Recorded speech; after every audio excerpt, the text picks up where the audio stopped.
Pendidikan Islam serta teman-teman sekalian yang menonton video ini. Puji syukur marilah kita panjatkan kepada Allah Subhanahu wa taala dan salawat serta salam semoga tetap tercurahkan kepada Rasulullah Muhammad SAW. Baiklah, pada diskusi kali ini kami dari kelompok 3 akan membahas tentang ontologi, epistemologi dan aksiologi filsafat pendidikan Islam. Dan anggota kelompok 3 yang terdiri dari saya sendiri, Putri Angel Septiana, dan anggota kelompok kami, Zahwa Kurota Akyun dan Berlanti Medepi. Dan materi pertama yang akan disampaikan oleh saya sendiri. A. Ontologi filsafat pendidikan Islam. 1. Pengertian ontologi filsafat pendidikan Islam. Secara etimologis, ontologi berasal dari bahasa Yunani, ethos dan logos. Ethos yang berarti kata kerja dari ienai, yang artinya sedang berada, sedangkan logos yang artinya ilmu. Dengan demikian, secara bahasa, ontologi dapat diartikan ilmu yang membicarakan segala sesuatu yang ada. Ontologi juga merupakan salah satu cabang filsafat yang ingin mencari dan menemukan hakikat dari sesuatu yang ada. Sesuatu yang ada itu dicari oleh manusia agar ia dapat mencari dan menemukan hakikat kenyataan yang bermacam-macam, pada akhirnya nanti akan memberikan makna kehidupan pada manusia itu sendiri. Adapun ontologi pendidikan Islam membahas dasar atau hakikat substansi dan pola organisasi pendidikan Islam. Secara ontologis, pendidikan Islam berarti hakikat dari kehidupan manusia sebagai makhluk berakal dan berpikir. Jika manusia bukan makhluk berpikir, tidak ada pendidikan. Selanjutnya, pendidikan usaha pengembangan diri manusia dijadikan alat untuk mendidik. Kajian ontologi ini tidak dapat dipisahkan dengan Sang Pencipta, yaitu Allah Subhanahu wa taala, dengan membekalkan beberapa potensi kepada kita untuk berpikir. 3 kata kunci tentang pendidikan Islam, yaitu ada 1. Taklim. Kata ini telah digunakan sejak periode awal pelaksanaan pendidikan Islam, mengacu pada pengetahuan berupa pengenalan dan pemahaman terhadap segenap nama-nama atau benda ciptaan Allah. Selanjutnya, B. Taklim. Taklim adalah proses transmisi berbagai ilmu pengetahuan pada jiwa individu tanpa adanya batasan dan ketentuan tertentu. Ada tarbiyah. Kata ini berasal dari kata rob, mengandung arti memelihara, membesarkan, dan mendidik yang kedalamannya sudah termasuk makna mengajar. Adapun yang ketiga, Taklib Syekh Muhammad Naqwib Al-Atas mengungkap istilah yang paling tepat untuk menunjukkan pendidikan Islam adalah al-ta'dib. Kata ini berarti pengenalan dan pengakuan secara berangsur-angsur ditanamkan kepada diri manusia atau peserta didik tentang tempat-tempat yang itu di dalam tatanan pencipta. Dari ketiga kunci di atas, berbagai pakar merumuskan tentang pendidikan Islam sebagai berikut. Yang pertama ada Ahmad D. Marimba, mengatakan bahwa pendidikan Islam adalah bimbingan jasmani dan rohani menuju terbentuknya kepribadian utama. Ada yang kedua, menurut Saifuddin Ansahari, mengatakan pendidikan Islam adalah proses bimbingan atau pimpinan tuntutan susulan oleh subjek didik terhadap perkembangan jiwa, pikiran, perasaan, dan kemauan, intuisi, dan sebagainya. Yang ketiga, ada pendapat dari M. Yusuf Al-Qardawi, mengatakan bahwa pendidikan Islam adalah pendidikan manusia seutuhnya, akal dan hatinya, rohani dan jasmaninya, akhlak dan keterampilannya. Yang keempat, yang dari Ahmad Tafsir mendefinisikan bahwa pendidikan Islam sebagai bimbingan yang diberikan oleh seorang agar ia berkembang secara maksimal sesuai dengan ajaran Islam. Dengan demikian, dapat disimpulkan bahwa ontologi merupakan cabang filsafat yang membahas masalah tentang kenyataan, tentang realitas, tentang nyata dari sesuatu. Sedangkan pendidikan Islam adalah bimbingan jasmani dan rohani berdasarkan hukum-hukum agama Islam menuju kepada terbentuknya kepribadian utama menurut ukuran-ukuran Islam.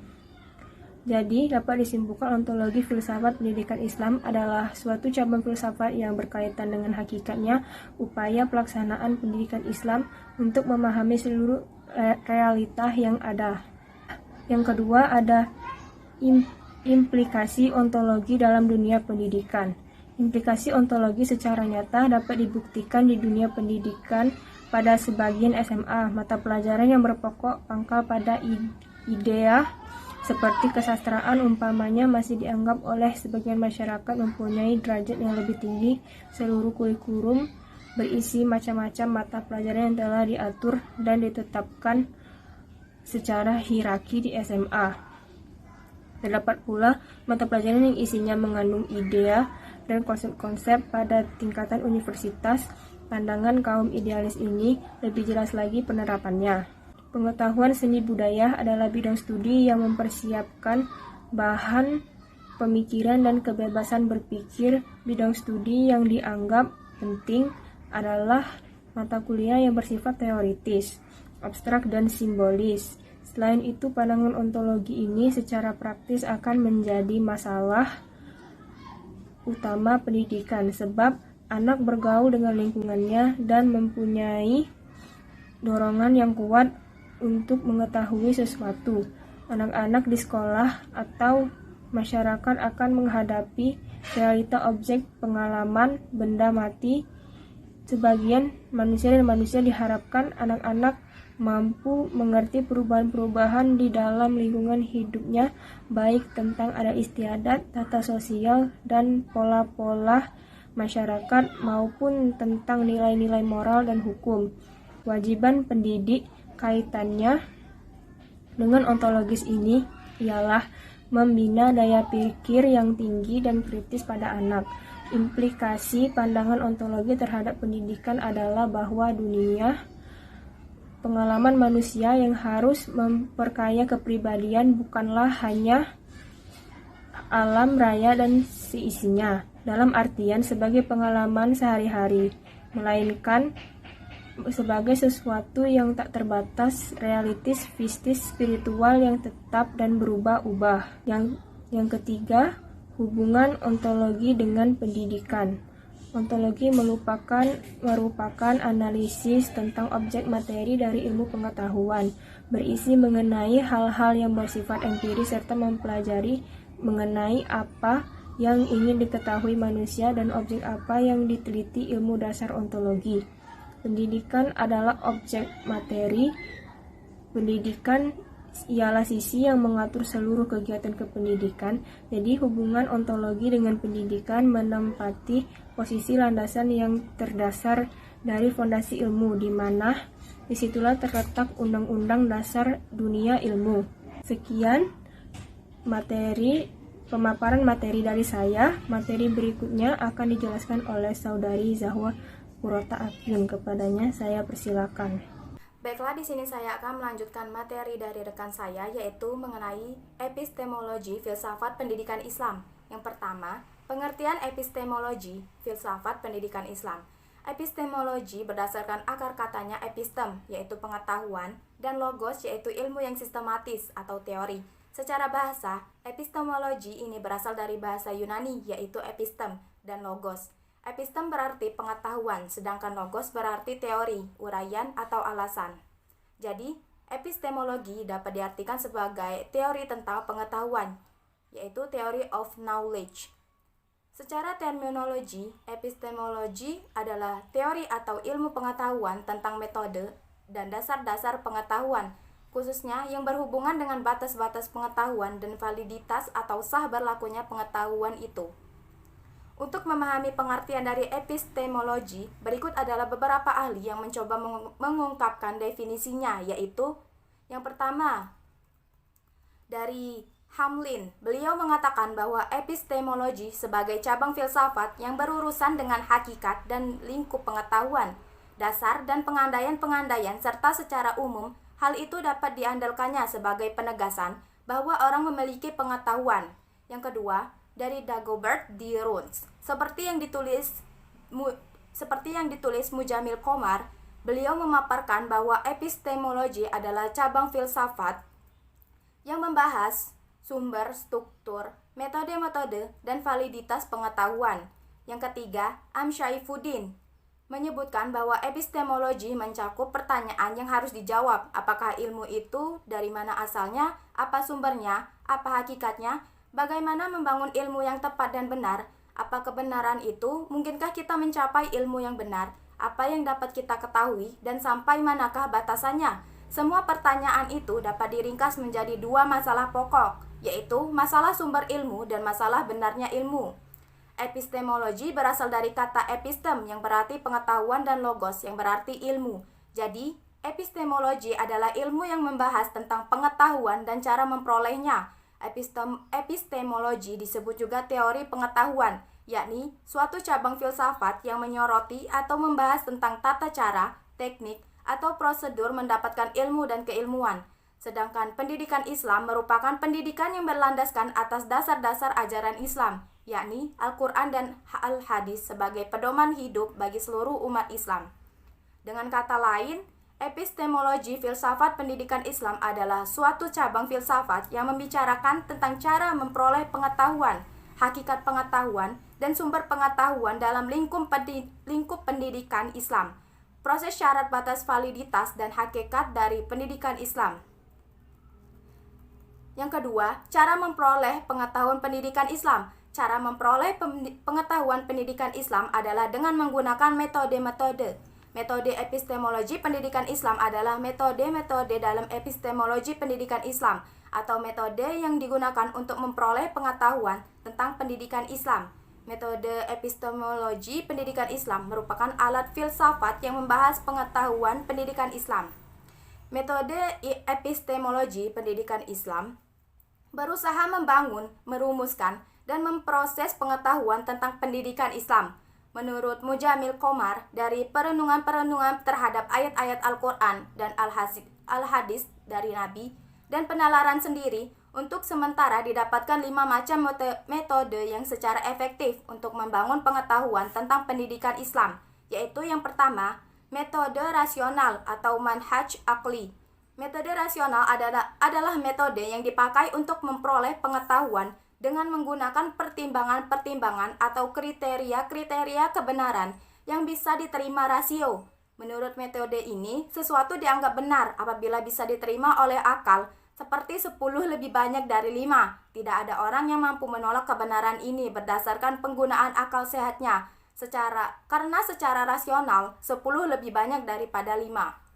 Yang kedua yaitu metode intuitif, yaitu manhaj zauqi. Metode intuitif merupakan metode yang khas bagi ilmuwan yang menjadikan tradisi ilmiah barat sebagai landasan berpikir. Mengingat metode tersebut tidak pernah diperlukan dalam pengembangan ilmu pengetahuan, sebaliknya, di kalangan muslim seakan-akan ada kesepakatan untuk menyetujui intuisi sebagai satu metode yang sah dalam mengembangkan pengetahuan, sehingga mereka telah terbiasa menggunakan metode ini dalam menangkap pengembangan pengetahuan. Dalam pendidikan Islam, pengetahuan intuitif ditempatkan pada posisi yang layak. Pendidikan Islam sekarang menjadikan manusia sebagai objek material, sedangkan objek formalnya adalah kemampuan manusia. Pendidikan Islam sebenarnya secara spesifik terfokus untuk mempelajari kemampuan manusia, baik berdasarkan wahyu, pemberdayaan akal, maupun pengamatan langsung. Intuisi dalam pengertian kemampuan mencapai kesimpulan secara tepat tanpa melalui langkah-langkah logika satu demi satu, maupun dalam pengertian pengalaman mencerahkan, maksudnya al-wajdan, adalah sampainya daripada makna atau sampainya makna pada diri, baik itu diperoleh melalui pembuktian seperti dalam hal pertama al-hadz, atau datang dengan sendirinya dalam hal yang kedua al-wajdan. Yang ketiga yaitu metode dialogis atau manhaj jadali. Metode dialogis yang dimaksudkan di sini adalah upaya menggali pengetahuan pendidikan Islam yang dilakukan melalui karya tulis yang disajikan dalam bentuk percakapan antara dua orang ahli atau lebih berdasarkan argumentasi yang bisa dipertanggungjawabkan secara ilmiah. Metode ini memiliki sandaran teologis yang jelas. Upaya untuk mencari jawaban-jawaban adalah aktivitas yang sah menurut Islam maupun ilmu pengetahuan. Peristiwa sebagai wujud dialog telah dikemukakan dalam Al-Quran. Untuk menerapkan metode ini dapat disiapkan wadahnya dengan beberapa cara, misalnya dengan menetapkan pasangan dialog, membentuk forum dialog, mempertemukan dua forum dialog, maupun dengan mengundang pakar-pakar pendidikan Islam. Apabila difungsikan secara maksimal, wadah-wadah dialog itu hanya berbeda skalanya saja, sedangkan misi dan fungsinya relatif sama. Semuanya sebagai wadah untuk menggali pengetahuan pendidikan Islam dari Al-Quran, Al-Hadis, dan praktek-praktek pendidikan Islam. Kemudian dirumuskan dalam teori-teori ilmiah tentang pendidikan Islam. Yang keempat yaitu metode komparatif atau manhaj makaron. Metode komparatif adalah metode memperoleh pengetahuan. Maksudnya dalam hal ini pengetahuan pendidikan Islam, baik sesama pendidikan Islam maupun pendidikan Islam dengan pendidikan lainnya. Metode ini ditempuh untuk mencari keunggulan-keunggulan maupun memadukan pengertian atau pemahaman supaya didapatkan ketegasan maksud dari permasalahan pendidikan. Maka metode komparatif ini masih bisa dibedakan dengan pendidikan perbandingan. Metode komparatif sebagai salah satu metode epistemologi pendidikan Islam objek yang beragam untuk diperbandingkan, yaitu meliputi perbandingan sesama ayat Al-Quran tentang pendidikan, antara ayat-ayat pendidikan dengan hadis-hadis pendidikan, antara sesama hadis pendidikan, antara sesama teori dari pemikir pendidikan, antara sesama teori dari pakar pendidikan Islam dan non-Islam, antara sesama lembaga pendidikan Islam, antara sesama lembaga pendidikan Islam dengan lembaga pendidikan non-Islam, antara sesama sejarah umat Islam dahulu dan sekarang. Yang selanjutnya metode kritik atau manhaj naqdi. Metode kritik yaitu sebagai usaha untuk menggali pengetahuan tentang pendidikan Islam dengan cara mengoreksi kelemahan-kelemahan suatu konsep atau aplikasi pendidikan. Kemudian, menawarkan solusi sebagai alternatif pemecahannya. Jadi maksudnya, kritik bukan karena adanya kebencian, melainkan karena adanya kejanggalan-kejanggalan atau kelemahan-kelemahan yang harus diluruskan. Sebenarnya, kritik adalah metode kita yang sudah ada sejak dulu dari ilmu kalam, fikih, secara Islam maupun hadis. Namun sayangnya, sekarang jarang sekali kalangan muslim yang berpijak pada metode kritik ketika mengungkapkan gagasan-gagasannya. Salah satu pemikir Islam yang karya-karyanya bernuansa kritik adalah Muhammad Arqon. Beliau mengkritik bangunan epistemologi keilmuan agama Islam. Sebenarnya, kritik itu berkonotasi dalam makna upaya membangun, tidak seperti yang kita pahami selama ini bahwa kritik adalah penghinaan. Dan itu berakibat umat Islam merasa tidak suka terhadap kritik. Dengan menggunakan metode kritik dapat mengkritik teori barat yang tidak sepaham dengan nas-nas wahyu yang berkaitan dengan pendidikan Islam. Yang ketiga, hubungan epistemologi dengan pendidikan. Epistemologi adalah pengetahuan sistematik mengenai pengetahuan. Ia merupakan salah satu cabang filsafat yang membahas tentang terjadinya pengetahuan, sumber pengetahuan, asal mula pengetahuan, metode atau cara memperoleh pengetahuan, validitas, dan kebenaran pengetahuan. Aspek epistemologi adalah kebenaran fakta atau kenyataan dari sudut pandang mengapa dan bagaimana fakta itu benar yang dapat diverifikasi atau dibuktikan kebenarannya. Jadi, hubungan epistemologi dengan pendidikan adalah untuk mengembangkan ilmu secara produktif dan bertanggung jawab serta memberikan suatu gambaran-gambaran umum mengenai kebenaran yang diajarkan dalam proses pendidikan. Mungkin itu saja materi yang bisa saya sampaikan. Selanjutnya akan dilanjutkan oleh rekan saya yaitu Berlianti Meidepi. Terima kasih. Baiklah, saya Berlianti Meidepi akan melanjutkan materi terakhir dari kelompok kami, yaitu aksiologi filsafat pendidikan Islam. Pengertian aksiologi filsafat pendidikan Islam. Aksiologi secara etimologis berasal dari kata aksios dari bahasa Yunani yang berarti nilai dan logos yang berarti teori. Secara historis, istilah yang lebih umum dipakai adalah etika dan moral. Tetapi saat ini, istilah aksios dan logos lebih akrab dipakai dalam dialog filosofis. Dengan mengambil arti dari kedua kata ini, maka aksiologi berarti teori tentang nilai.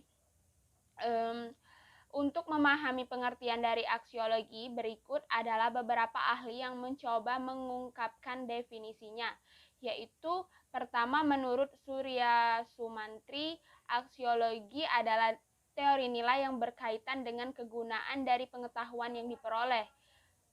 Selanjutnya, menurut Wibisono dalam Surajio, aksiologi adalah nilai-nilai sebagai tolak ukur kebenaran, etika dan moral sebagai nilai normatif pendidikan dan pengadilan serta penerapan ilmu. Yang terakhir, menurut Bramel dalam Amsal, aksiologi terbagi menjadi 3 bagian, yaitu moral conduct, yaitu tindakan moral. Bidang ini melahirkan disiplin khusus, yaitu etika. Selanjutnya, yang kedua, yaitu aesthetic expression, yaitu ekspresi keindahan. Bidang ini melahirkan keindahan. Estetika merupakan nilai-nilai yang berkaitan dengan kreasi seni, dengan pengamalan kita yang berhubungan dengan seni. Selanjutnya yang terakhir yaitu socio-political life, yaitu kehidupan sosial politik yang akan melahirkan filsafat sosial politik. Dengan kata lain, aksiologi filsafat pendidikan Islam adalah cabang filsafat yang membahas tentang teori nilai dalam pendidikan Islam. Aksiologi adalah studi tentang nilai. Nilai adalah sesuatu yang berharga dan diidamkan oleh setiap insan. Nilai yang dimaksud adalah, yaitu yang pertama nilai jasmani, yang kedua nilai rohani, nilai religi, nilai hidup, nilai nikmat, nilai guna, nilai intelek, nilai estetika, nilai etika, dan nilai religi. Yaitu yang selanjutnya hubungan aksiologi dengan pendidikan. Aksiologi mempelajari mengenai manfaat apa yang diperoleh dari ilmu pengetahuan, menyelidiki hakikat nilai, serta berisi mengenai etika dan estetika. Penerapan aksiologi dalam pendidikan misalnya saja adalah dengan adanya mata pelajaran ilmu sosial dan kewarganegaraan yang mengajarkan bagaimanakah etika atau sikap yang baik itu. Selain itu adalah mata pelajaran kesenian yang mengajarkan mengenai estetika dan keindahan dari suatu karya manusia. Dasar aksiologis pendidikan adalah kemanfaatan teori pendidikan tidak hanya perlu sebagai ilmu yang otonom, tetapi juga diperlukan untuk memberikan dasar yang sebaik-baiknya bagi pendidikan sebagai proses pembudayaan manusia secara beradab. Oke, itu saja materi yang dapat saya sampaikan. Selanjutnya saya kembalikan kepada moderator. Terima kasih. Assalamualaikum warahmatullahi wabarakatuh. Baiklah, terima kasih kepada rekan-rekan saya yang sudah memaparkan materi. Saya akan memberikan kesimpulan pada materi kami. Kesimpulan materi kami ialah ontologi filsafat pendidikan Islam adalah suatu cabang filsafat yang berkaitan dengan hakikat upaya pendidikan Islam untuk memahami seluruh realitas yang ada. Hubungan ontologi dengan pendidikan Islam menempati posisi landasan yang terdasar dari fondasi ilmu, di mana disitulah terletak undang-undang dasar dunia ilmu. Epistemologi filsafat pendidikan Islam adalah suatu cabang filsafat yang membicarakan tentang cara memperoleh pengetahuan, hakikat pengetahuan, dan sumber pengetahuan dalam lingkungan pendidikan Islam. Dan ada pula sumber pengetahuan dalam lingkup pendidikan Islam, dan cara memperoleh pengetahuan adalah dengan menggunakan metode-metode antara lain metode rasional, metode intuitif, metode dialogis atau manhaj jadali, metode komparatif atau manhaj makaron, metode kritik atau manhaj nakdi. Kemudian sumber-sumber pengetahuan dalam pendidikan Islam adalah Al-Quran, hadis, dan ijtihad. Aksiologi filsafat pendidikan Islam adalah suatu cabang yang membicarakan tentang teori nilai dalam pendidikan Islam. Nilai-nilai seperti nilai jasmani, nilai terdiri atas nilai hidup, nilai nikmat, dan nilai guna. Nilai rohani, nilai yang terdiri dari atas intelek, nilai estetika, dan nilai etika, dan nilai religi. Demikian Demikian diskusi dari kelompok kami. Saya sebagai moderator sekaligus pemateri mohon maaf apabila ada kesalahan. Kepada Allah saya mohon ampun. Baiklah, saya tutup presentasi ini dengan wassalamualaikum warahmatullahi wabarakatuh.